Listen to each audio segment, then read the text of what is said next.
โอ้ยโอ้ยฟ้าเอ้ยขันเป็นฟ้าห้องความอัดนี้นั่นสั่งรวมใจให้มันทีสานอนองสิทธิ์ทองคำเพ่งดีขอซื้นสวนอีน้องให้ขึ้นโคงสู่นาคอนขึ้นโคงสู่นาคอนโอ้ยไอ้น้องอันนี้ว่าโอ้นอข้าวดีกาดเมืองยุ่งลุงลังตั้งบ่เทียงคำเอ้ยสองพนางเอาสองนางมาลำเลียงสองสิ่งอยู่นครหมายให้เป็นผู้ซ่อนผู้ที่ลาดบาสีกิจนาเลยมีเกิดน้ำนี่สองหน่อยผู้หนึ่งแปลงความบางเป็นนางน้อยอ่อนโอ้ยไม่อยากเข้าอยู่ซ่อนเป็นเจ้าเผ่าพญาทำนิสัยสัวซาสู่อย่างสารพัดหัดฝึกร้องฝีเบิ่งขบวนเน้นแจงทำพันใบสีแดงผ้าขวนกะเข้าทาคำเอ้ยผู้หนึ่งทำบ่ได้ไปแย่งผู้อื่นเขาตอดนี้พระบัดเจ้าหูแจงสองพนังแต่ว่าคอยหลักฐานแต่ละนางว่าท่านพร้อมหูใจพญาน้อมผู้ปลอมแปลกมาเปลี่ยนเวียนสิเว้าต่อน้อยก็คอยมือแม่นอยู่นั้นก็คอยมือแม่นอยู่นั้นโอ้ยน้องวิจิตเอ้ยขึ้นมาแล้วผัดมีเล่าเรื่องต่อพ่อเมียแก่บ่ได้พระไทยเท่าอังซ่วงไผน้อเป็นตัวจริงของสนหน่อยค่อยผ่านหาเรื่องปูญาปากบ่ได้สิย่อมให้แก่ไผเสนาอามาตย์เอ้ยว่าเป็นคนที่ให้นี่เว้ยขน่อยบัวเอ้ยยามลูกอุกละอังคันว่าเป็นคนที่ให้นี่โตก็ที่ให้ใจก็ที่ให้เด้ว่าก็ที่ให้คิดก็ที่ให้ทำอีหยังก็ที่ให้ที่ให้ไปหมดพุ่นว่าแล้วผลิตภัณฑ์ที่ให้แห่งศาสตร์มาแล้วปูยามาแล้วจ้ามาแล้วจ้า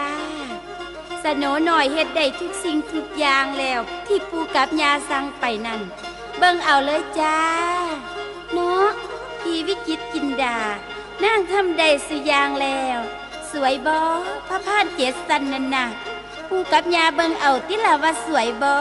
เจ้าค่ะ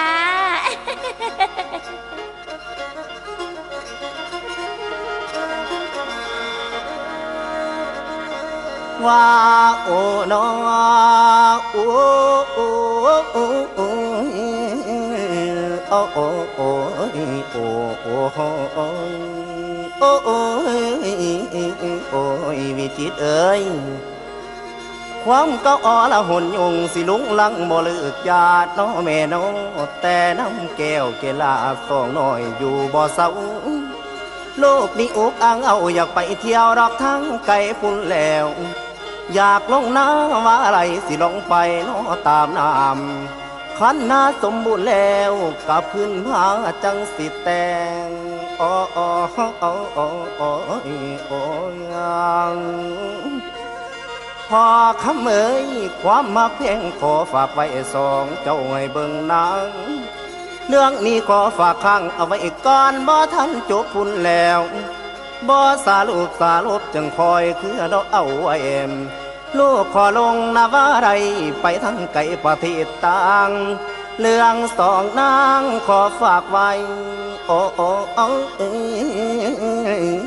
นครกวง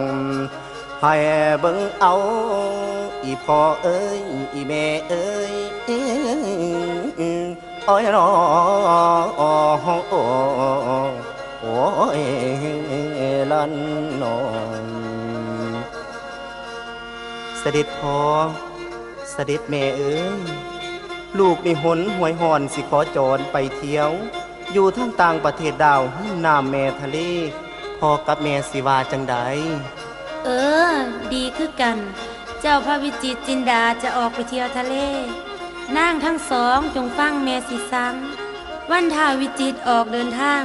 ต้องมีพิธีผูกผ้าไหมเจ็ดสีให้หัวเหือฉะนั้นขอให้นางทั้งสองทั้งตัวปลอมและตัวจริงที่ยังพิสูจน์บ่ได้นี้เอาผ้าขาวไปย้อมให้ได้เจ็ดสีไผเฮ็ดไผย้อมได้งามและเฮ็ดได้ครบทุกสีทำดีทำสวย โดยแต่ละนางต้องหาสีเองจากใบธรรมชาติคนใดเฮ็ดได้คนนั้นล่ะคือสโนน้อยตัวจริงจำได้บ่ บัวเอ้ย หัวใหม่หัวใหม่ มึงอย่าจังบ่ ฮิฮิฮิ ฟังบ่ล่ะนางทั้งสองนั่นให้เจ้าไปหาสีธรรมศาสตร์ดินั่นหาจากเปลือกไม้ได้บนให้ย่างไปเอาง่ายๆอยู่ในห้างขายโลดเด้เอามาย้อมเป็นผ้าเจ็ดสีแล้วไปผูกหัวเหือเพิ่นสิพาออกทะเลเฮ้ย แม่นเฮ้ย มึงไปเบิ่งเครื่องเขียนไพ่เนี่ยเด้อหามันมีคลื่นซึนามิ บ่อยบ่มีกูเบิ่งแล้ว บอกมันอย่าไปเอาสีแม่กูมาเด้อ บ่ยากเลยสโนน้อยทำขายทรงเป็นประจำกะล่าสีย้อมผ้าซื่อๆสีมักจักสี แค่เจ็ดสีเท่านั้น อยากหัว อยู่บ้านเคยย้อมเป็นประจำเทื่อละ15สีพุ่นตัวบ่เคยซ้ำกันจักเทื่อบ่ต้องเป็นห่วงสโนน้อยสิเฮ็ดเองดอกเจ้าค่ะแค่ผ้าผูกหัวเหือซื่อๆทำได้สบายมากผู้ค่ะสั่งมาเลยให้เฮ็ดหยังสโนน้อยผู้นี้ก็สิเฮ็ดบ่ท่านได้เฮ็ดแต่เครื่องบินเท่านั้นล่ะ ทุกอย่างขน่อยเฮ็ดได้เบิดแล้วผู้ขาบ่ต้องเป็นห่วงดอกเด้อเจ้าค่ะ เอาให้มันสมควบคุยโลดถอนเอาบัวเนาะ มืดเฮ้ยคันแม่มันตาบอดน้ำนี่แห้งที่เต๊กเข้าไปกว่านี้ ไปซ่อมเบิ่งคนจริงคนปลอมเฮา ไป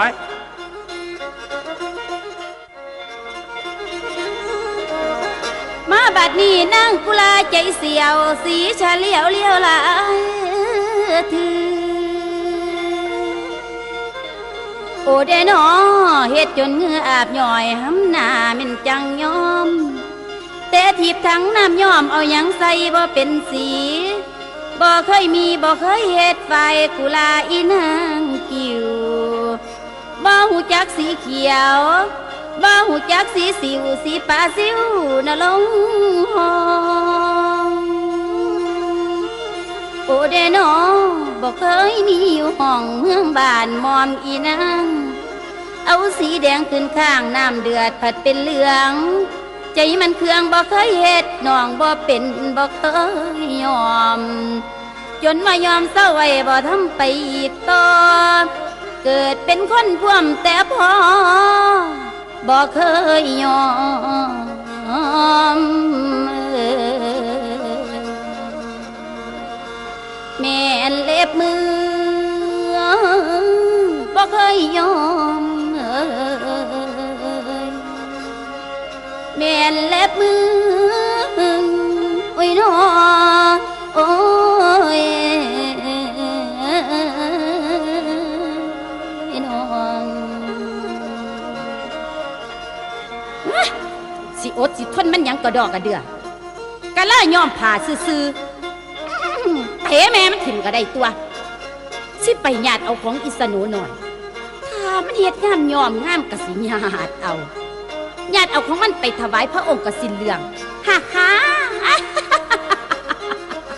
บ่ได้สิไปญาติเอาของอิสโนเดี๋ยวนี้ล่ะมาเร็วสิไปซะก่อน มึงเบิ่งติละบัวเพิ่นเฮ็ดอีหยังกูเนี่ยเต้นแห้งเต้นกาอยู่ กูว่าแล้วภาคกูหนีจากนี้กูจอยแล้วเดียวนี่ มันเป็นหยัง กูกินข้าวบ่แซ่บ มึงก็อย่าไปเหลียวมึงมันบ่เต็มตาเลยติโหล มันก็เห็นขันบ่เลี้ยวมันก็เห็น มึงสิภาคกูเห็นแนวไหนไป ไปซ่อมเบิ่งเฮา โอ้ยสองคน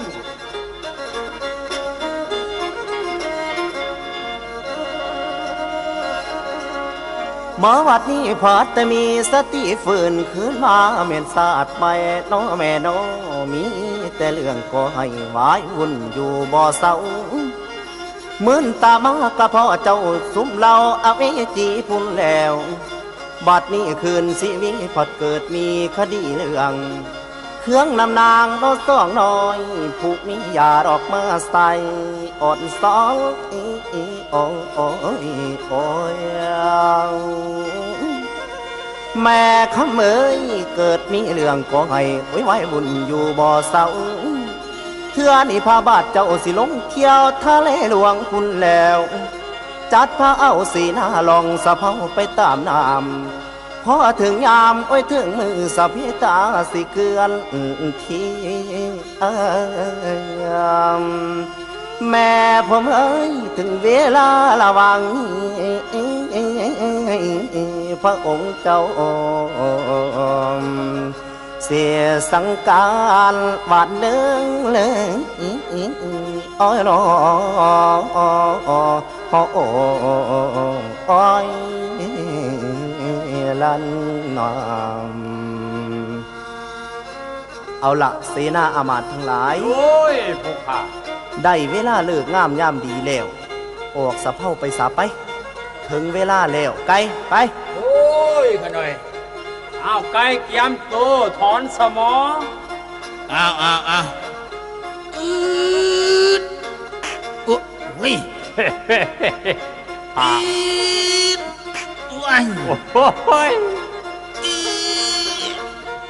มึงอย่าเฮ็ดเล่นมึงอย่าเฮ็ดเล่นเฮ็ดให้มันมีวิตามินกว่านั้น บัวเอ้ยเป็นหยังคือดึงบ่ขึ้นคือจังไส้หลวมๆนึง ถอยมึงกูพี่นักกล้างบ่ต้องห่วง กาม โอ้กล้ามเว้ยมึงเบิ่งตัวอย่างกูโลดเอ้ยห่วยไก่มันคือเป็นแนวนี้เฮ้ย ระวังตดตอนมึงสิออกแน่ละเฮ้ย ว่ามันใส่กูสิลงหำซะบ่เฮ้ยเอาอีกจะบ่โอ้ยบ่ขึ้นดอกไก่มาโอ้ยเป็นหยังคือเป็นจังซี่ มาถอนซอยกันแล้ว เอาลองยกพร้อมกันเบิ่งเอา1 2 3ว้าย แต่อันเก่าออกให้พระองค์เฮ็ดแนวใดขอหน่อย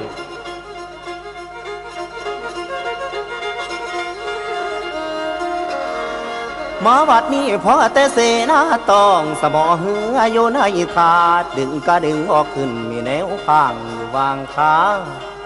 ขันแม่นไปเที่ยวข้าก็มีเรื่องขันเองผิดยังบอกสมอติดอยู่ในวังสิฟังหินบอบมีหูไผสิดึงสมอกู้สะพิตาบ่ไหลลองมีแนวข้าอยู่ของอยู่ในท้องแม่นาเทียงเอาละน้อมือนี่อามาดดอกไทยคุณให้ไปหาหมอไทยสิบึงดูดอกถ้วยหูหมอผู้มีความรู้ตำลาดอกถ้วยแมนนางไอ้นางเก็บเอาสาดนอดอกไม้โอ้ยไปถามเจ้าอีพ่อหมอโอ้ยเดนอ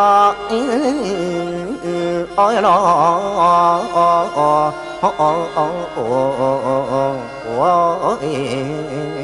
ลันนามเสนาเอ้ย โดยขนาด ขั้นนะเฮือนั่นบ่ย่อมไหลออกจากทาทอดสมอบ่ขึ้นต้องมีเรื่องเมียนเกี่ยวพันซะแล้วไปหาหมอถ้วยเบิงว่ามันคัดของอีหยังล่ะไปพากันไปซะ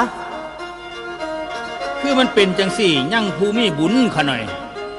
ยั่งภูมิศรัทธาสูงสิฝากเงินไปซื้อแต่ว่าคนบุญนั่นในเมืองมีไผแหน่เฮาก็ยังบ่ฮู้ไผแท้สิฝากทาง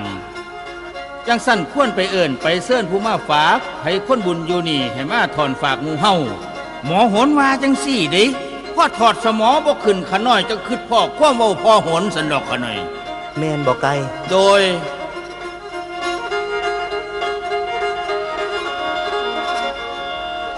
หมอวัดนี้ฟังก่อนวิจิตเอ้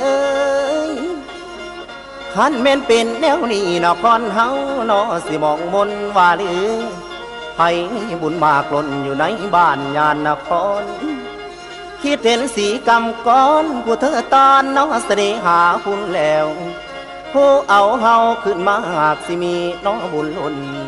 ไปเสนางสนุหน่อยทางกุลาดอกพังคูให้นางมาฝากสื่อโอ้ยของตอนอย่าอยู่นั้น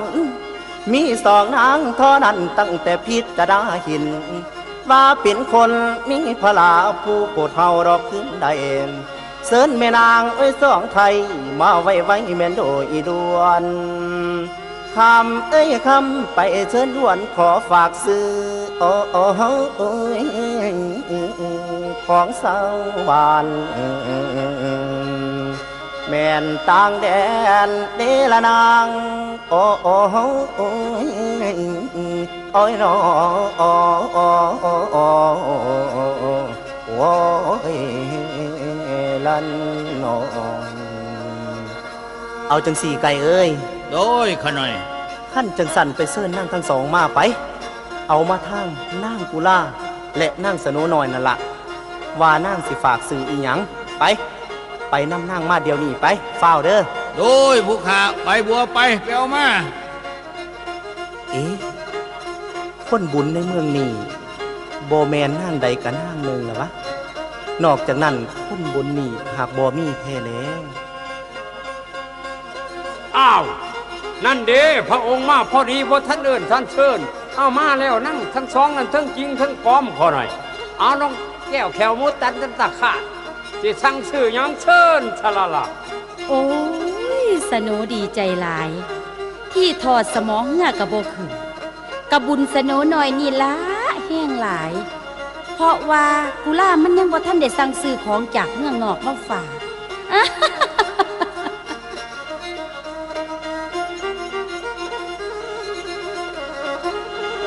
และมาบัดนี้นั่งสิขอสั่งเจ้าของฝากทั้งเขาซื้อกระบุง10 หูคู่เดียวดอกมาตอนเอาเมฆานค่อนพร้อมหัวแหลมทั้งสองฝ่ายโอเดโนทั้งกับแหวนใส่ก้อยหูกะลำบักตัวผู้ไปเมืองใดเพิ่นกะหูแหวนในทั่วหัวกะลำทั้งหัวดำหัวขาวฝากตัวยาวโนหัวปอมเอากระบุงมาพร้อมสาเมฆานนาทางผู้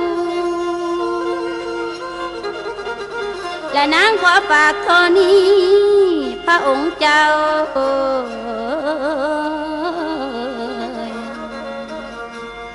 อย่าสูลืมพระองค์เจ้าอย่าสูลืมโอ้ยน้อละน้อพระองค์ของฝากให้ซื้อแหวนบักทัวหัวเม็ดกะลำทางแดงดำเมืองตางกระบุงไงสำลูกสร้างไม่ข้านพร้อมยาสิลืมเด้อพระองค์เท่านี้ละข้าน้อยสั่ง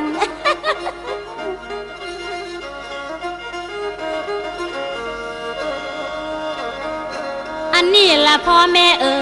ยแต่นั้นอันว่านางสโนน้อยเลื่อนงามตามประเทศพระองค์ข้ามเขตพลให้หาซื้อให้แน่เด้อซื้อเอาเงินหลังน้อยๆไม่แม่นสโนเฮ็ดมีอยู่เมืองล้มวิสัยบอนเดียวให้หาซื้อพระองค์ถือมาตอนบัดยามตอนกับตาซื้อเงินไม่หลังหน่อยๆทำด้วยแก่นสโนมีสิ่งเดียวเท่านั้นนั่งขอฝากพระชีวิตคงบ่ผิดละตัวโนหีดของเมืองบ้านขององค์ผู้วิบาลเจ้าวิจิตรเฮาโนตนทีขอให้ได้สิ่งนี้มาตอนมอมพนางโอ้ยน้อ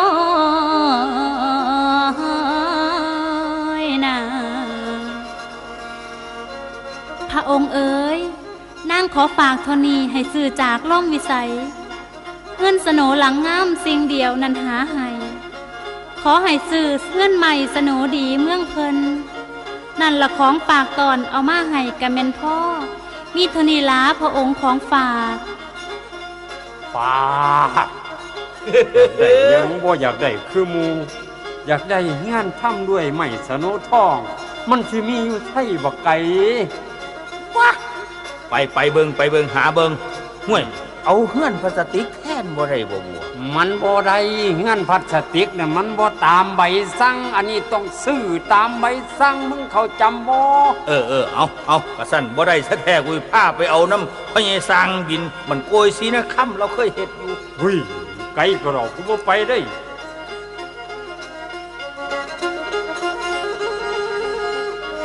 หมอวัดนี้พอแต่เบิดคนแล้วผู้มีบุญได้มาสั่งโอ้โอ้โอ้โอ้โอ้ยโอ้ยแม่ขำเอ้ยฝากซื้อของต่างเมืองฝากซื้อของต่างบ้านบ่มียังเงินอยู่นั้นดึงสมอขึ้นได้สิง่ายง่ายบอกขายยังคุณแล้วสาเพตากะลอยวังตะฟังเฟือนเม่นเดือนคอยอยู่ดีเด้อโอ้โอ้โอ้ยคำเอ้ยคอยอยู่ดีเด้อสโนหน่อยคนงามงามโนอายพี่ทางกุลาอยู่พี่สิคอยอายพี่สิบังลงหน้าว่าเตือนนี่ก็เอาแต่ลงสะบัดพุ่นแล้วใบสะเพาเหือพัดบ่เวใส่ดอกพอดีวันเดือนปีบ่จำได้พอสได้บ่ได้ว่าอ่อนสอนโอ้โอ้ยโอ้ยนางเอ้ยนางหักกะคอยอยู่ท่าเดือน้องมอมพาดังไอ้สิบ่อยู่ข้างในหลับวางนอกทางใดพุ่นแล้วสะเพาท้องพาไปกะแบนลมพันตองลมพัดไปถึงห้องเมืองใดบอกหูหอมคำเอ้ยคำความมาความฝังอยู่บ้านโอ้ยโอ้ยบ่นานสางเสียเต้ามาหน้านวลนวลโอ้ยน้อโอ้ยลันนาม ไปไกลไป เอ้ย ไกลเอ้ย มึงอยู่หัวกูอยู่ท้ายหรือ คันว่าไปทะเลนี่กูคืดเฮ้ย คืออีหยัง ถ้ากูบ่มีชีวิตกลับมามึงไปบอกเมียกูเลยเด้อ ว่า ไปบอกเมียกูใส่หนี่ให้กูเลยเด้อ นี่อีหยัง ทกส ว่า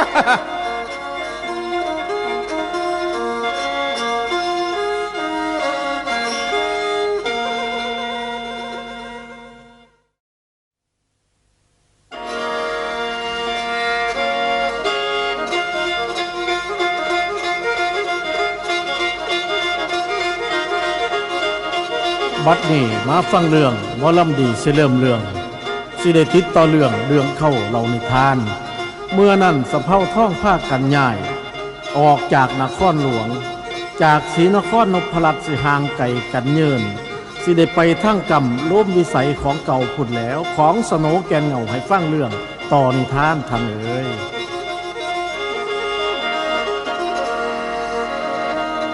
มาบัดนี้อดีตการผ่านพ้นมันหลุดหล่นคือใบตอง ใบไม้ซ้อนมาสองใบเก้าเหลืองก็เลยแห้งถึงฤดูย่ำแดงก็หลุดลงขู่ลนที่เวทคนโลกไตก็คือไม้ไผ่ตอง หัดวิชัยได้หอมนองนางนาฏเสน่หา เกศสนิอำคาสิเลิศเลอเธอทัน ลูกสาวเดียวไกลบ้านโดนนานบ่หูข่าวนางบ่กลับตาวซ้ำไปเน่ากำอยู่บ่อนใดเด้น้ออ้อยอ้อยฮอโอ้ยล้านน้ำโอ้ยโดนนานแล้วเจ้านางเกียรติสนีเอ้ยลูกเฮาได้พัดภาคจากบ้านเมืองไปคือบ่คืนมาเนาะจักว่าเป็นหรือตายหายดีแนวใดแม่มันเอ้ยคิดฮอดลูกจะบ่เจ้านั่น โอ้ยคิดหอดแห้งแล้วคันเป็นเนี่ยตายก็ตายดุนแล้วละจักสิเฮ็ดจังใดเกิดมามีกรรมก็ต้องรับกรรมใส่เวรนั่นล่ะทุกคนน้องเสื้อว่าลูกจะกลับมานครเฮาอีกครั้งหนึ่งจนได้ละพอมัน พระองค์เอ้ยอามาตย์ขอน้อมขอกราบบังคมทูลแล้วผู้ข่าขอบรรยายตามผลเหตุการณ์เมืองบ้าน เดี๋ยวนี้มีชาวบ้านชาวเมืองประเทศต่างได้มาพักจอดข้างนครคุ้มควงเฮาคือมีชาวเมืองนครนพรัตน์ได้มาค้าขายเขาอยากมาเข้าเฝ้าพระองค์สิให้เขาเฝ้าบ่ขะหน่อยเขามาจากเมืองใดล่ะเสนาเชิญเขามาเบิ่งข่อยสิถามข่าวถามข้าวเขาเขามาเลยลูกเอ้ยมาจากไสล่ะขอเชิญเมืองนี้ยินดีต้อนรับราชอาคันตุกะจากต่างแดนด้วยความยินดีจริงอ้าวไปจังไดมาจังไดเข้ามา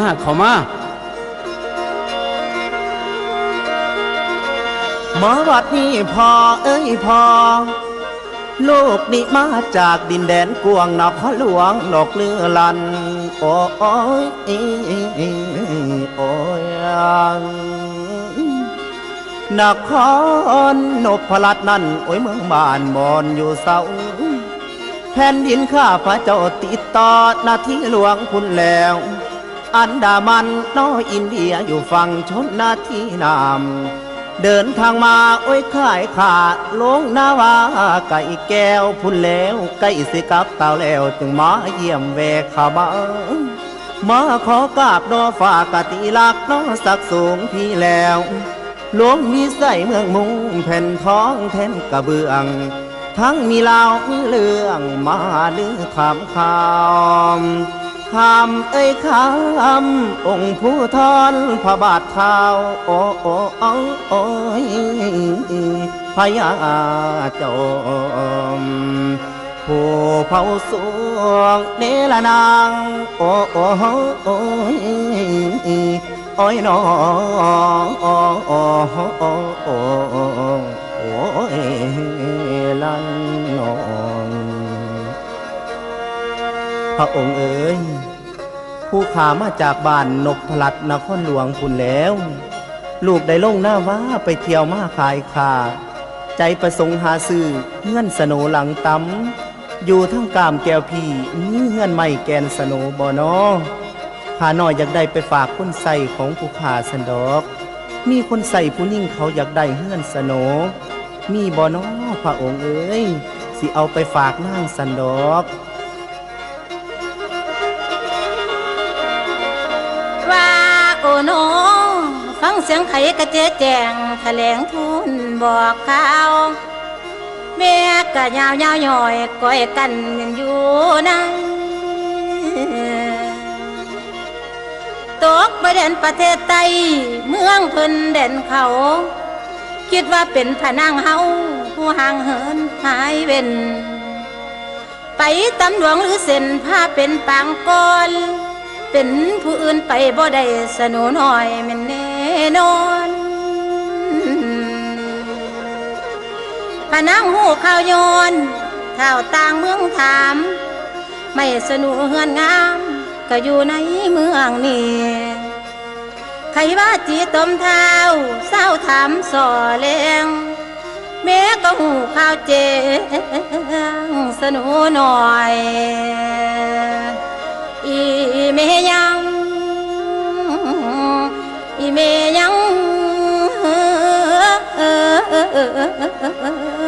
ลูกมีเอ้ยโดยผู้ข้าน้อยกับมาน้ำองค์ชายอยากหูแจ้งแดงแกว่ามันมีอาลีโบอันเขาว่าสโนหน่อยไม่สโนงั้นสโนนั้นไม่อาลีโบอยู่ในเมืองนี่พอหน่อยโอ้ยเป็นผู้อื่นไปบ่ได้ดอกนอกจากพระนางคนเดียวเท่าเอ้ยเงื่อนไม่สนูทองงามกะหักมีในเงื่อนนี่ล่ะแม่สิเอายกให้เจ้าเดียวนี่ล่ะลูกเอ้ยเป็นไปได้แล้วก็เป็นไปแล้วพ่อก็คิดว่าคือกันบ่เป็นหยังดอกพระองค์วิจิตรจินดาเอ้ยเงื่อนน้อยไม่สนก็อยู่ในเมืองนี่ละพ่อสิมอบให้แด่พระองค์พร้อมสิให้อมาตย์ติดตามไปถึงเมืองนพรัตน์พ่ออยากรู้ว่านางคนนั้นสิเป็นพระธิดาของเฮาหรือบ่มีปัญหาเรื่องเฮือนน้อยไม่สนสิเอามอบให้เดี๋ยวนี้ละเสนาอมาตย์เอ้ยโดยข้าน้อยไปนำเฮือนน้อยไม่สนมามอบให้เจ้าชายเดี๋ยวนี้ไปบ่ยากดอกข้าน้อยอ้าวทหารเอาไม่สนออกมาไว้ บายค่อยๆเนี่ยล่ะโฟมได้นั่นน่ะโฟมได้นั่นน่ะ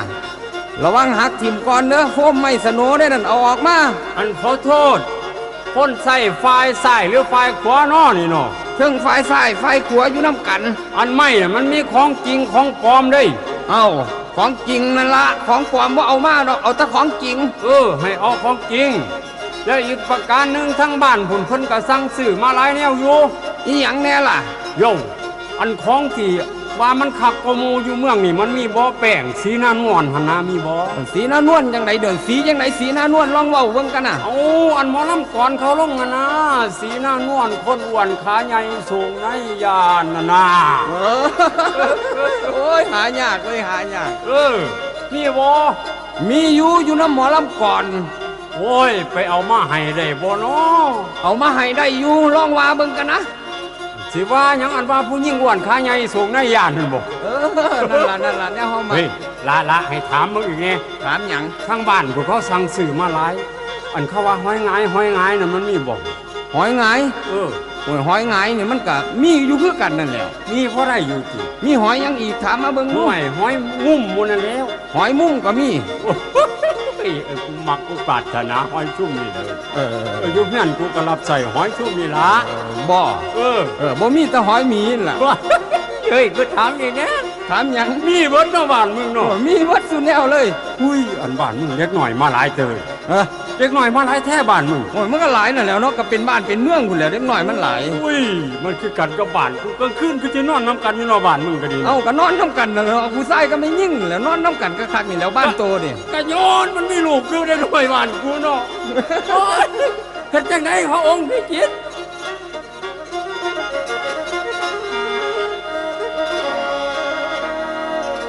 มาวัดนี้เมืองนี่มีอ้อยเฮือนหน่อยสนงามนอหลังของทอง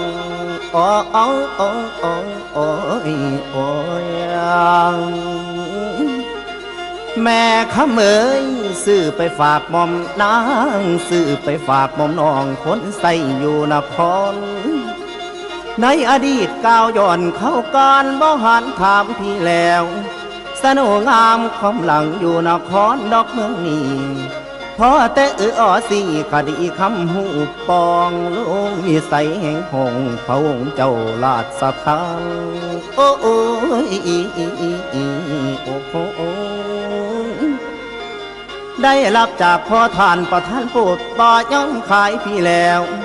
ถวายเป็นรางวัลฝากถึงดอกคุณใส่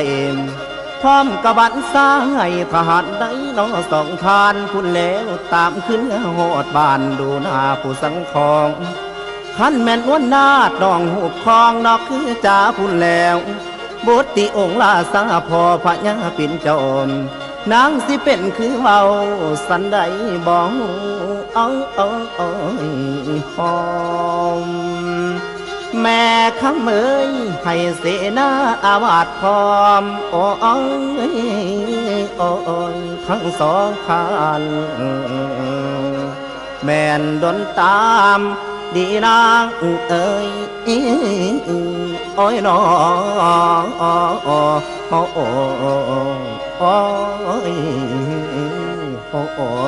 ยละนามโอ้ยดีใจหลายดีหามาหลายหัวเมืองแล้วหัวเมืองใดกับบ่มีพระองค์เอ้ย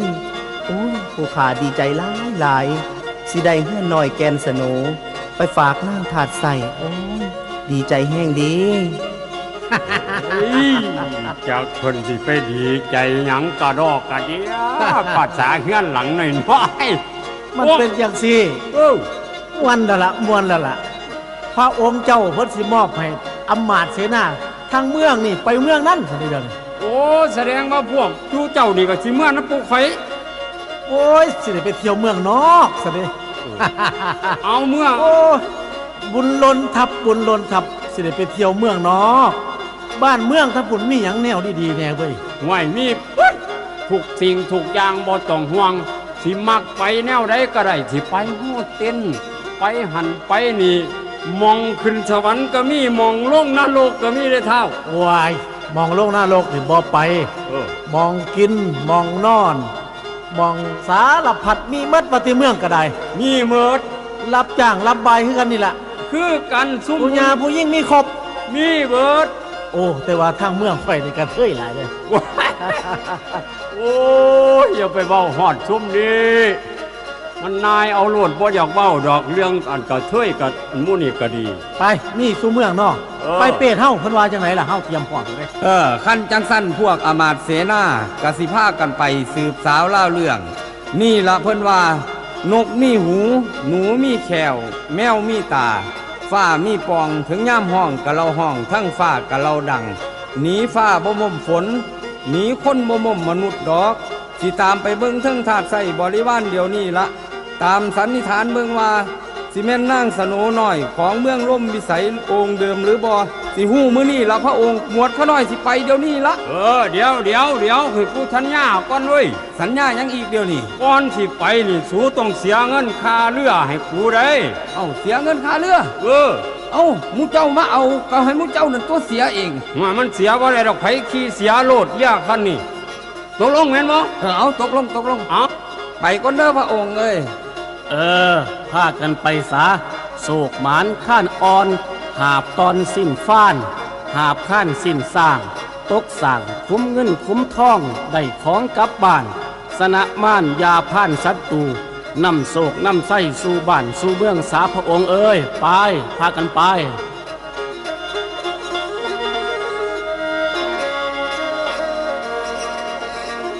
นับแต่นางสโนใด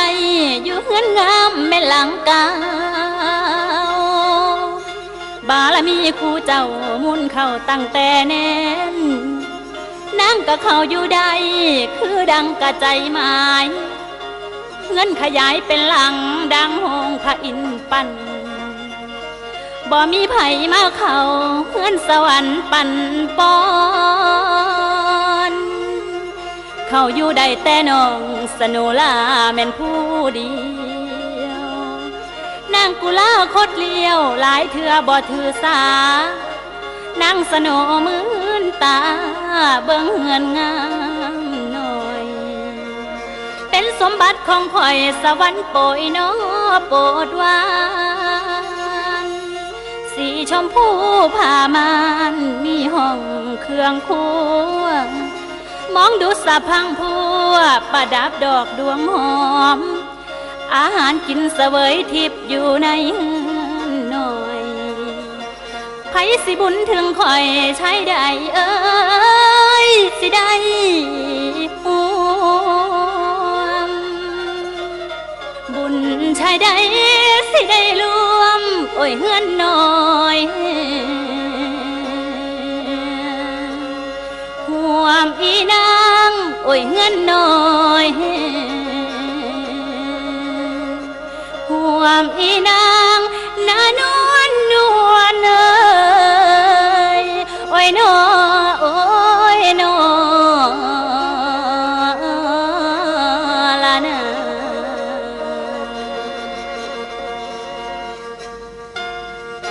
นางสโนดีใจเด้ที่ได้เฮือนหน่อยหลังเก่าขึ้นมาสโนต้องอยู่แต่ในเฮือน โดยที่บ่ออกไปไสอีก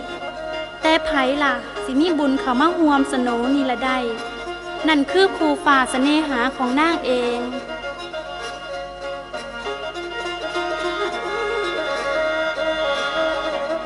มาบัดนี้พอเมื่อโสนิโยคอยสิลงแรงแสงต่ำอ่อนซ้อน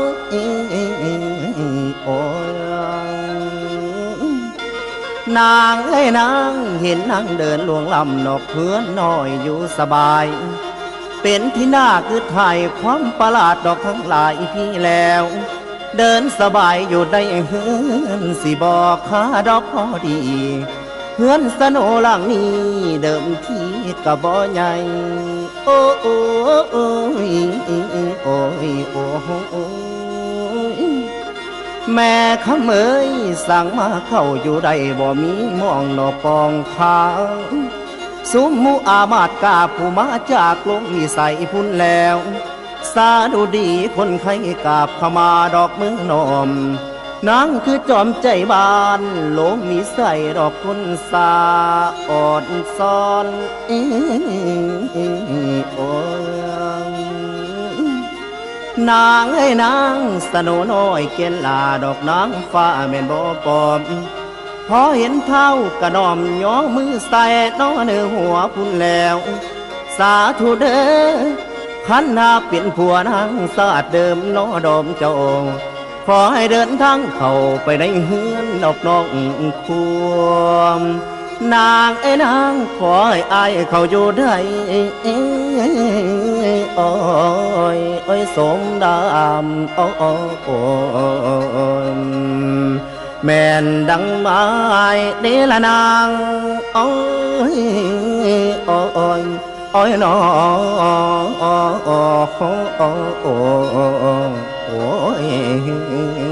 ลันนอนเงื่อนหลังในน้อยที่ผู้ขาถือมาจากเมืองโลกนิสัยนั่งนี่เขาอยู่ใดอย่างสบาย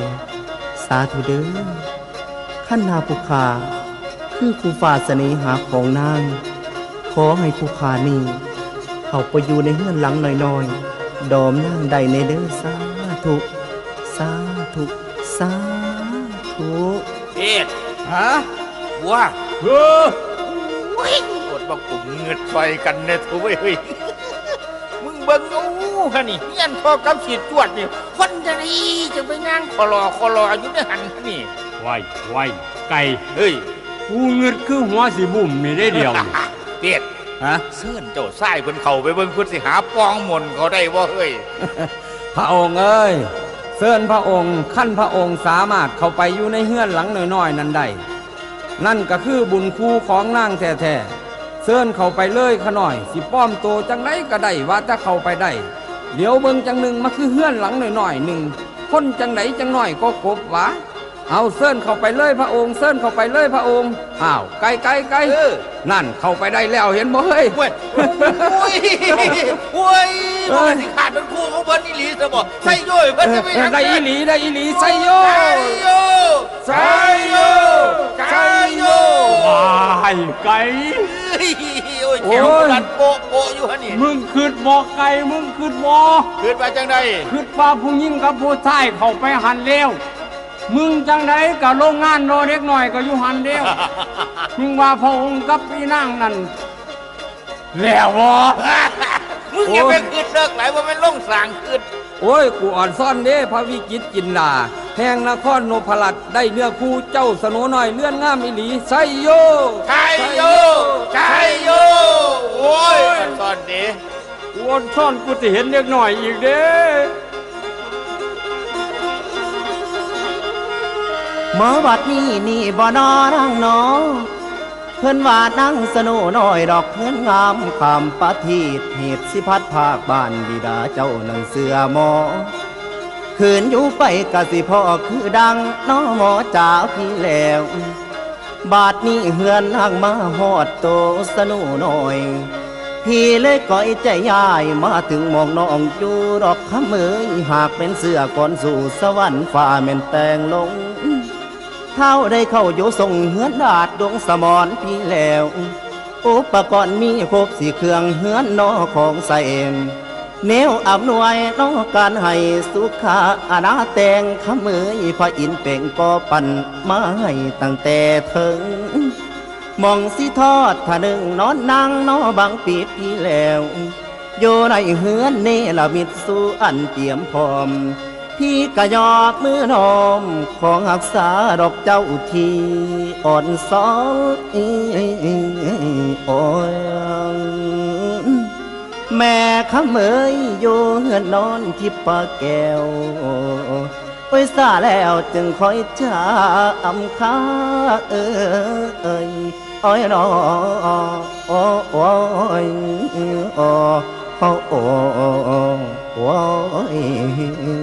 ลันนอนน้องลาน้องสิว่าจังใดล่ะนางพระองค์เขามาได้จังใดเงื่อนหน่อยหลังนี้ผู้อื่นเขามาบ่ได้เขาได้แต่สโนหน่อยคนเดียวเท่านั้นจังใดล่ะพระองค์นางเอ๋ยอ้ายนี่บุญถึงน้องจึงเดินมาได้ดังข้าเมยเฮานี่เป็นครูสอนกันแท้ตั้งแต่แม่นางเอ๋ยในมือนี้วิจิตรจินดาอาย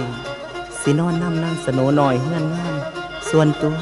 ตัวจังใดละคุณหัวน้องสิว่าจังใดให้อายนอนน้ำเนาะ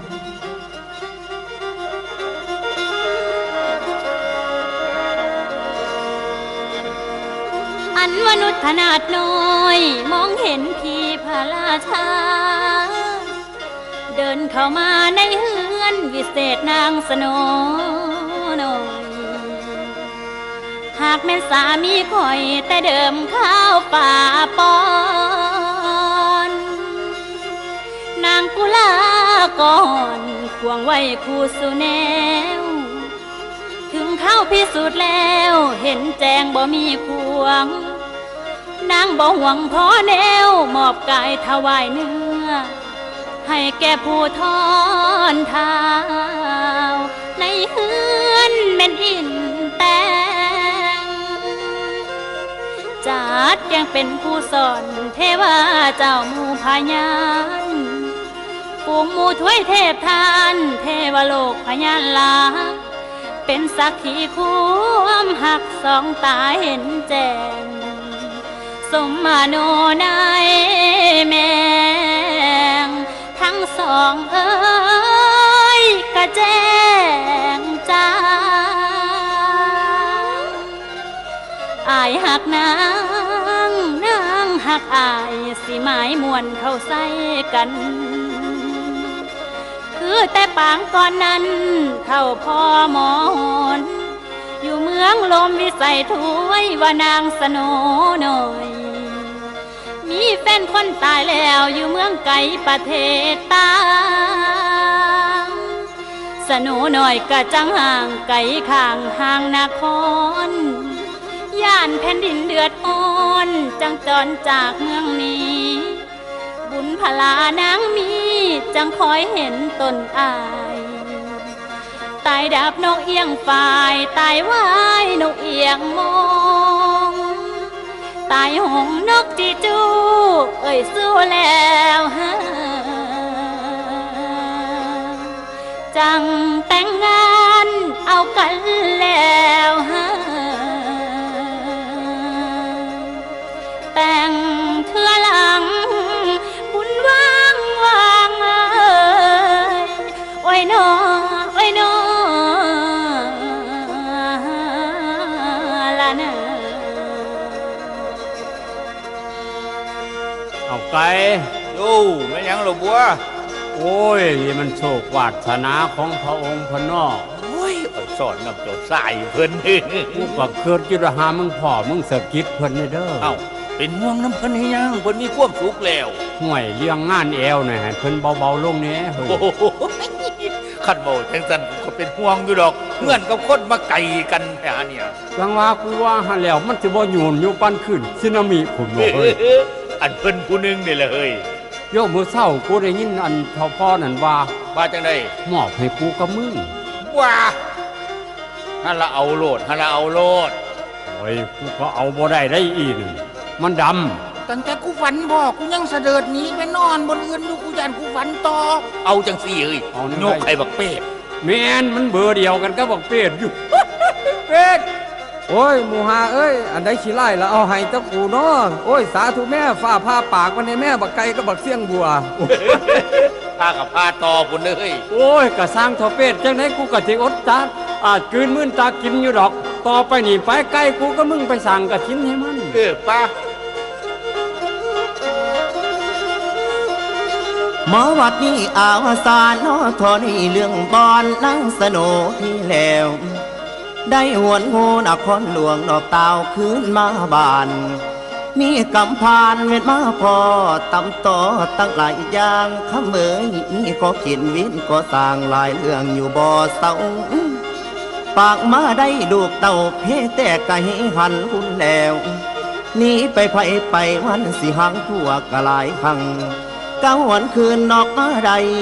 เบิดคำเวนนอกเวนไหลโอ้โอ้โอ้โอ้โอ้โอ้โอ้ยังนางไอ้นางเบิดพ่อใหญ่ทั้งพ่อน้อยตนภายฝ่ายผนังเอาละน้อสำนีศิลาเลิกกลอกไหลนี่ หาบุญมีพระลาถึงจังเบิ่งกันดอกไผ่คุณ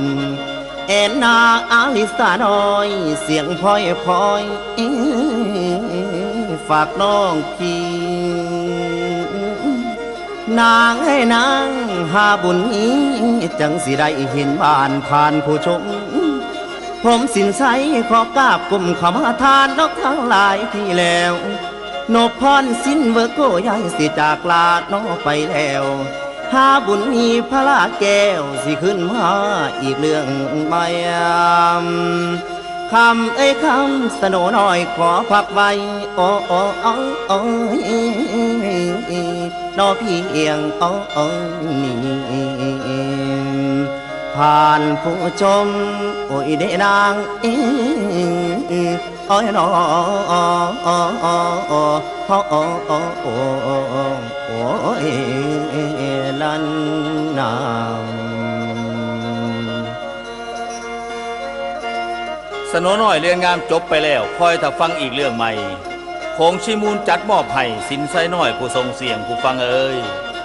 นพพรซินเวอร์โกพร้อมทีมงานโขงชิมูลขอลาไปก่อนโอกาสหน้าพบกับนิทานเรื่องใหม่สำหรับมื้อนี้สวัสดีครับ